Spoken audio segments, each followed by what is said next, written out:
You have questions, we have answers. This is Jane Miller. And this is Ken Miller. Welcome to our show, all about real estate with Ken and Jane.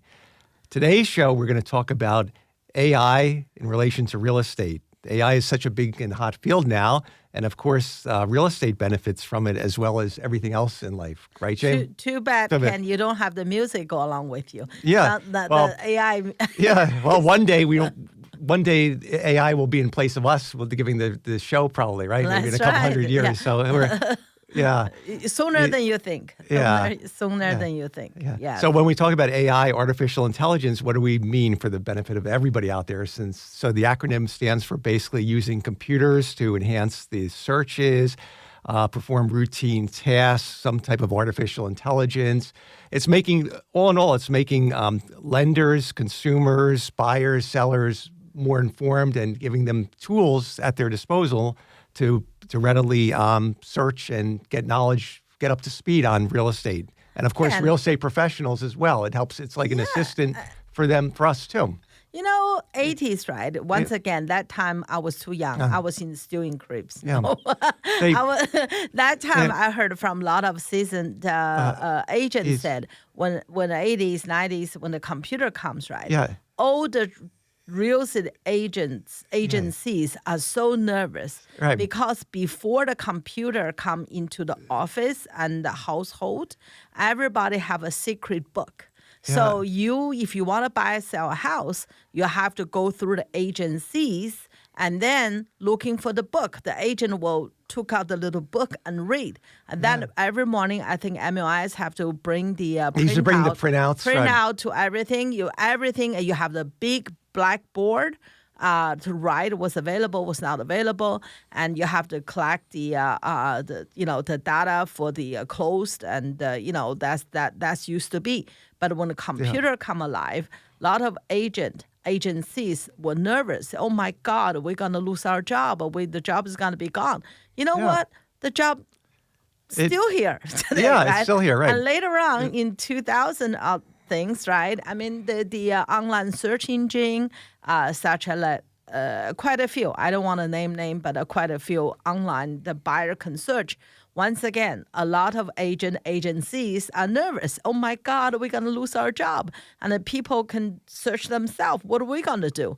Until today, I still have my job. So in real estate, it's a little bit different. It's like more kind of people business. Right. It's always has been and always will be. More people business than other jobs, right? Yeah. Just for example, right, in the factory long time ago, everybody makes shoes themselves, right? You have a little store, you start from beginning to the end, you make your own things, right? Later on, there's a factory. So the people scared, right? They have a factory, everybody, massive production.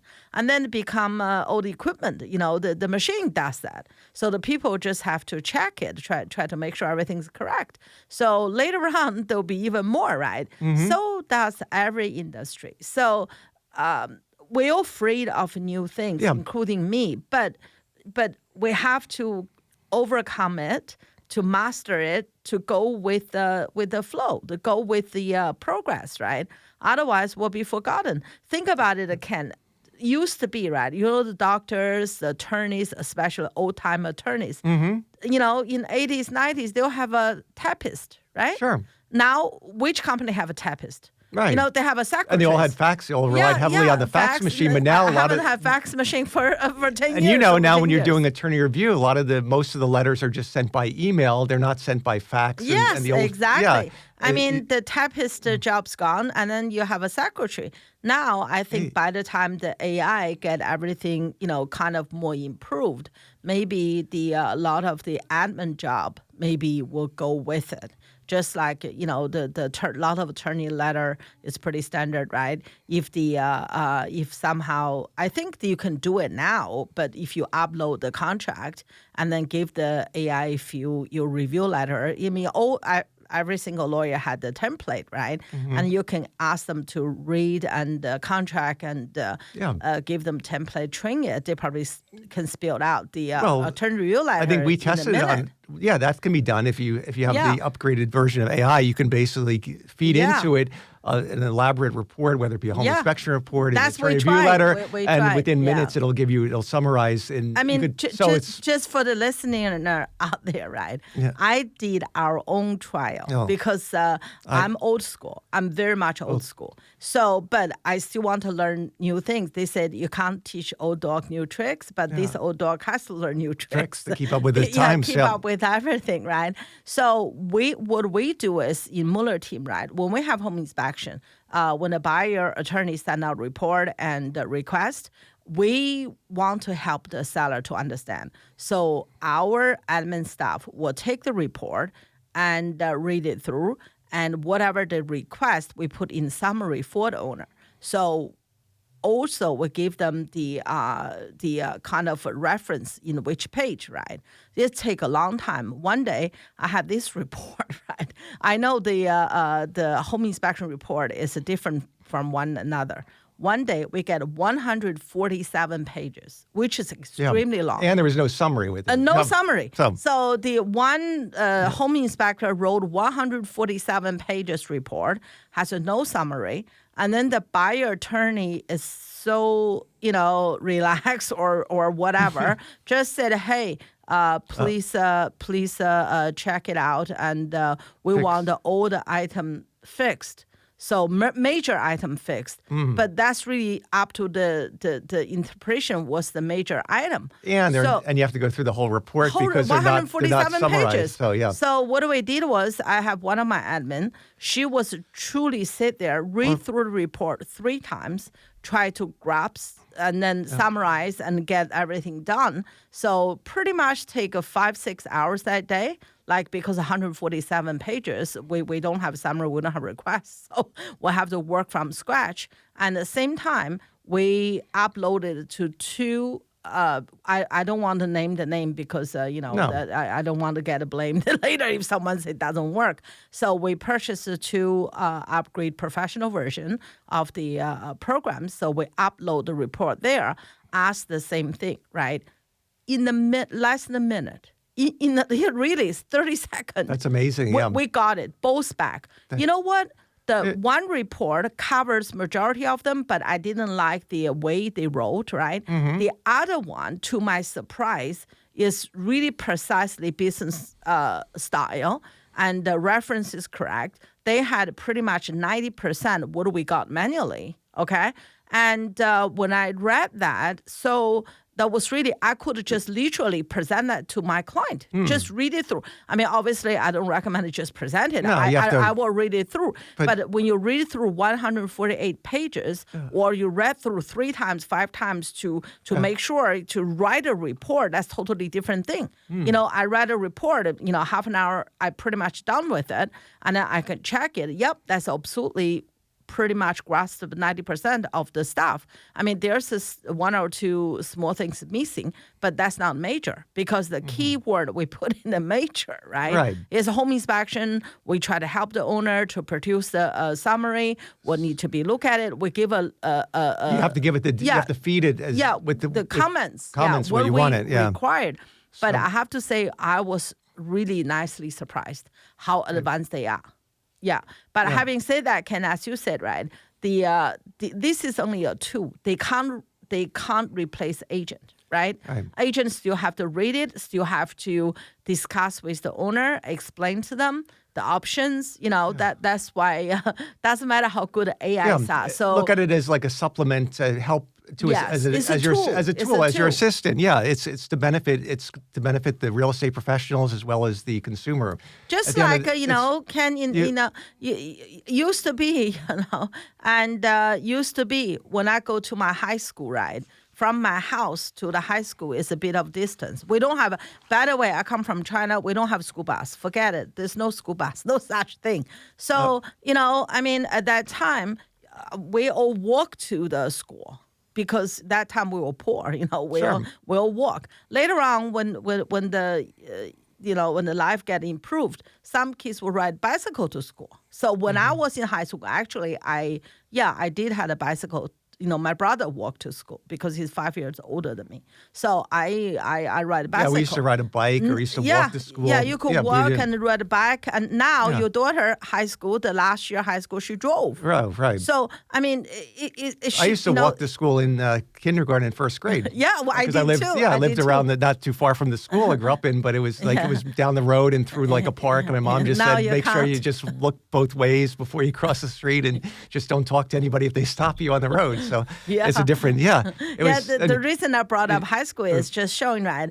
We can either walk to school, later on we can bike to school, and we can drive to school. But at the end of the day, that's only a tool, right? Yeah. Bicycle and a car is only a tool. Same with the AI here now, right? They help you more efficient to deliver, but you have to have the idea. You have to come up with the strategy, an idea how you like these things, which direction you like this conversation goes, right? Right. So that's very important. Yeah. So I just want to, sorry to interrupt. I just want to put it on the table there. No worries, no scary, because we already been through that to the fellow realtors, right? We've been through that. The computer, we were worried, and then the internet, we were worried. Now it's AI. There's nothing to be worried about. If you're worried, they're still going to come. And it's almost like you think about how did people go from like here to like Trenton back before there was GPS and or go to like on a 3-4 hour trip because they use maps. They use maps and they were more directional savvy and they were more cognizant about the directions. Now with people rely so heavily on GPS, the realtors will put in, even for a local address, they'll put in the GPS so they don't have to think about the process. Where I remember my dad used to have the maps, the Hagstrom maps with the counties and with the state maps and have alternate routes, and he'd highlight you're going to take 78 to 80 to, through Pennsylvania and then wherever we were going. So you just had all the maps, but now you don't see people with maps in the car because they just have they think you're crazy. They just have the GPS and their phone and the smart devices. So that's you say about phone is so funny, right? Yeah. I mean, used to be when you just had a phone, right? You're always so proud you remember your phone number. Now you remember. Can't remember anybody's phone number because you save the phone. I remember your phone number because I used to dial it enough, but even our daughters, I don't know. I'm embarrassed to say I don't know her phone number. Yeah, I should write it down because remember you rely so heavily on the automation, which is if you lost your phone number and you try to call someone for help, you say, "Hang on, I don't know their phone number." Yeah, exactly, right. So it's sorry. All right, this is a good break point. We're going to take a quick break. We'll be right back after these messages. Okay, welcome back to our show. So, Jane, let's talk about how AI benefits photography. That's one of the areas that we've seen a lot of improvement over the. I can be here too tonight. We can talk about the blue skies, about the struggles from. I remember if we go back, the real estate photography has benefited greatly in the last 10 to 15 years. It used to be, from not only from virtual staging, from the clarity, from the changing the external setting. If it was a cloudy day, remember back in the day when you started, you had to schedule the photos on a day that you knew was bright and sunny because you couldn't do anything with that cloudy sky. Nobody wants to have a listing if you can avoid it with clouds in the sky. I tell you, right? So. There was a funny thing like 15 years ago. And I got a very big listing. Okay, that time that was really big listing, and I've been talking to the seller for a long time, and then he said, yeah, he's gonna do it, and then he agreed everything verbally. He didn't sign the listing agreement. Mm-hmm. So I tried to call him, and there's no answer. I tried to text him, it's no answer. At that point, I'm not really worried about my listing. I worry about his well-being. Suddenly your client said, yeah, everything is good. You said, can you sign it? Yeah, sure.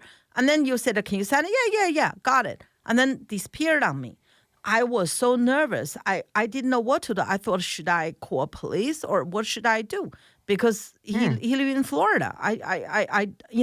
That time the social media wasn't like today. You could follow social media. That time there's no social media. Mm-hmm. So I didn't know what to do. So I called up one of his friends who referred me to him here in New Jersey. He said, oh, don't worry. He's okay. I mean, he doesn't answer. Sometimes he like that. But he's not. He said he hire you. I said, no. I'm not worried about my business. I'm worried about his well-being. I couldn't find him suddenly. I don't know what happened. So long story short, a week later, he got back. He said, oh, I got so many the message from you. And I was in Yellowstone. I said, you didn't tell me you're in Yellowstone. I was so worried. He said, yeah, we went to Yellowstone. So did I tell you? No. I said, no, okay. I'll sign for you. Don't worry. I'll sign for you. So he did. After he signed it, it's just my bad luck. In New Jersey, it rained. Normally in New Jersey, you rain, you have a few days. There was 9 days straight. Not rain, but very cloudy. It's like cloudy and gloomy for the very gloomy. So after a few days, he texted me. He said, where's my listing? I don't see it. Are you put on market? And I said, no, I'm waiting for blue sky. He said, why? I said, I like the house have the blue sky background. It's like really cloudy. It's not like a little bit. It's huge. It's gray, So long story short, after wait for 11 days, the longest 11 day in my life, because every day I'm waiting for the sky you brighten up. You couldn't catch a break with the clouds. 11 days it was like a little rain and very cloudy. So finally I see a blue sky. We run there, did a photo, and that was it. But today, every my listing have blue sky. Yeah. They can just switch it. Yeah. Now, there's one thing we should preface about the photos, that whenever you do the photos and you edit them, you have to do it ethically, right? Yes. Or you have to know, like, there's one thing if you make the sky blue, that's fine. But if you start to make the grass greener, or the weeds disappear, or you start adding things, like if you virtually stage it, I think if you have a one-car garage and a second one, that's pretty. Do that. That's pretty obvious. You but also enhancements to the exterior of the lawn and things like that, or shrubs or the inside of the house. I guess you could, if you virtually stage it, you have to probably disclose it, right? No, if you stage by the photo, the furniture is okay. As long as the furniture, but you don't change the dimensions, or you're not changing the color appearance of the wall. Yeah, really, just if you change the color of the wall, you should say it's virtually enhanced. Or if you change the grass color outside to make it, if it's. I think that's debatable. I mean, if you changed. You just don't want anything that would mislead the buyers into. But once again, the people come to see it anyway.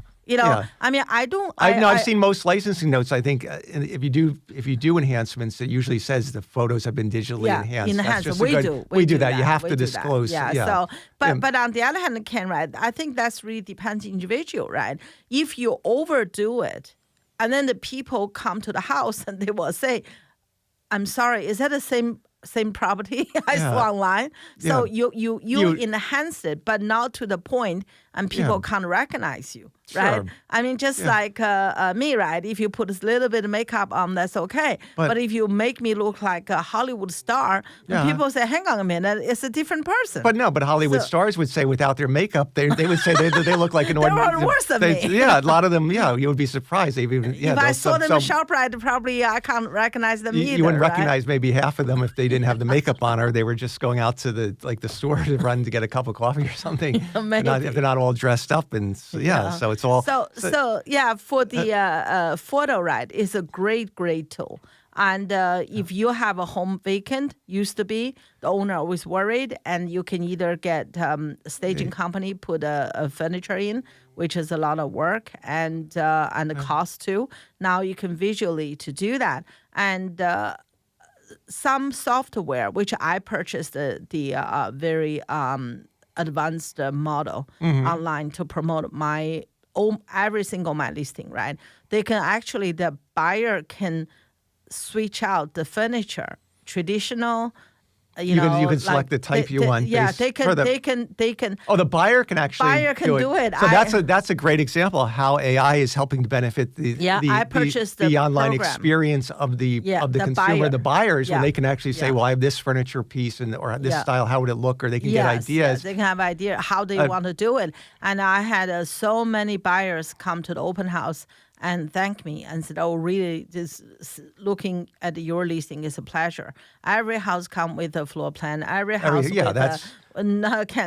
house has a floor plan if you look online, right? So with us, everything have floor plan. Everything is featured and showcased. So that's give a buyer much better experience on when they choose the house. Absolutely, the technology make it impossible to possible. Possible, So, yeah. yes, And this all yes. happened the last 20 years, 25 years. Just Everything since, recently, well, I think know, suddenly go yeah. up so much. Right, the last 5 to two, maybe 3 years actually. Yeah, even 10 years ago, I know that we were wrestling with different professional photographers, and then and then they had to spend time with editing the photos, and Yes. even the ones that some of our admin did. You'd have to spend time editing them and really shaping them. Now the technology and the photography is really advanced too. With Advanced some of these smartphones can do photos that are very competitive with the traditional cameras. I really don't know the professional photographer in the future. Well, I mean, obviously people use them for different purpose, right? Yeah. But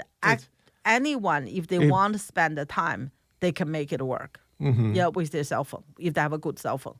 So they could have so many software there. You can make a video. There's a lot of things. It's time consuming, but you can do it yourself now.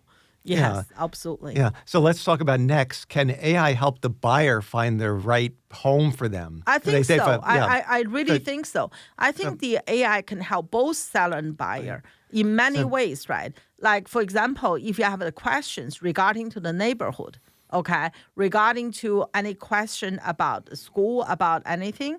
And, I think you could put in a search with AI. Basically, say I'm looking. What is the school rating? What is the crime safety? What is the quality of life? Restaurants? What is the parks in the area? Within you can ask the AI, the model, to give you a whole roadmap of what's around that house. But I agree with you, Ken. But I still want to urge everyone to verify that. Because a lot of time, right? I know there was like a handful different program out there, free version. I'm talking about quite a few of them. I would cross-reference, use a few to see whether it's true. Because sometimes it may not be, especially for the buyer searching, right? It's always good if you want to know whether you have a school bus for this, call the school district. Because things change. There's redistricting, there's reshaping. There's always, you have to, The AI only as good as the information they get from online information. If the data was wrong, they will draw the wrong conclusion, right? Yeah. So that's what happens. You always have to verify. I use AI to save my time, but I still verify them. Just like when you search something at the beginning, right? If you say, tell the AI your circumstances, where you work, what you try to achieve, and show me which town can be, good, that would be useful, right? And then that would be definitely useful for you. And for the seller, the same thing. If you have any questions, you can use the AI different program to give you a guide. But I want to really make sure the listener understand, right? I do have a few clients. They do, AI, and they tell me this is what I said. I told them, you get sued, okay? You get sued. Because don't only listen to AI. Recently, example, right? The buyer canceled, the seller buyer have dispute about the deposit. So I said, if you don't release deposit, you will get sued. Talk to your attorney. AI can give you a lot of answers. But it cannot give you legal advice. It cannot give you legal advice. I said, leave alone AI can't give you legal advice. I cannot give you legal advice. I'm a real estate agent. I do 60 to 80 deals average each year. I can't give you legal advice. You need an attorney to give you legal advice. You should follow your attorney advice. No point had advice you don't follow. And that's how you get yourself in trouble. Because a lot of people now, AI told me, and then blah, blah told me. Yeah, but AI is not the one all be all. It's just a guide, and it's only telling you. When you get sued in court, and there's AI you can't go tell the judge AI told you to do so. And it's not to the point where it's pulling data from maybe the whole nation and saying in general, every state has different law. You have to seek your legal advice of your attorney. Yes, and also even from the legal perspective, Ken, you were attorney, real estate attorney, right? A lot of time it's not the only legal decision; it's a business decision. Of course. Whether it's worth your time and energy and the hassle to go through this, right? It's business decision. Yeah. It's not that simple. So I would urge everyone. It's fun. It's great. It's a great tool. Use it as a supplemental tool to help you, but don't rely on it exclusively. And everything has to be verified and subject to checking with your real estate professional or your real estate attorney. Absolutely. I mean, for us as an agent, there's a more, almost like a free assistant, right? I mean, obviously you have to pay upgrade version, but it's still the price-wise still very competitive, very reasonable. But used as a tool. So nothing with the real estate, nothing can replace human touch. It's the compassion, it's the emotional support, it's the knowledge. It's the local expertise, everything, together make an agent. Right, and that would leads to my that's a good prelude to my next question is can AI eventually replace the real estate agent in their job? Ken, it depends on the client. For example, right, if the young generation, like the young one, they don't want to talk to anybody. I mean, like my niece and nephew, they all at home. They text each other. Yeah. And they don't eat together. They text each other. They like my niece, right? Yeah. She like vegan. Yeah. So I don't know why, but she suddenly because the whole house is that's a good point. That's one way I think where AI has brought people a little bit further apart. It's like you see that even like 10 years ago, there used to be a broker opens used to be a very common theme, but that has seemed to fade away. I don't know, maybe it was partially due to COVID and it never got itself resumed again. But I think part of that is due to AI and the technology and that. But it used to be real estate has always been a people's business, and that would be a way for the agents to get together with one another and have instead of seeing it virtually, just have it see the house in person, because there's nothing as good as virtual is. There's nothing better than seeing it in person with your own eyes and ears and feeling the experience. So that's something that's really so while AI is beneficial in a lot of ways, there's some areas where you just can't replace the human touch. And, back to what you said, Ken, right? I mean, like I said, if young people, they don't want to talk to anybody, they can have the phone develop program, do the picture themselves, do everything themselves, put online themselves, and then buyers start to talk to each other through the text, and they can be. And what amazed me is the last time... other people may not be, may want to be you holding the hand like most of my clients. Right, and that's what makes it that the people to people, they just still value the human element, the relationship, you just can't replace the human touch, right? Yeah. So we'll see. Yeah, time will tell. It's what the future holds. Though. It's exciting, though. Yeah, and let's look at AI as a positive thing. Use it for your benefit, but always keep in mind to have your real estate professional guide you. They're the final attorney. Yeah, and your attorney guide you. All right, we are out of time. We hope you guys enjoyed the show. We'll see you next week. Have a good one. Thank you.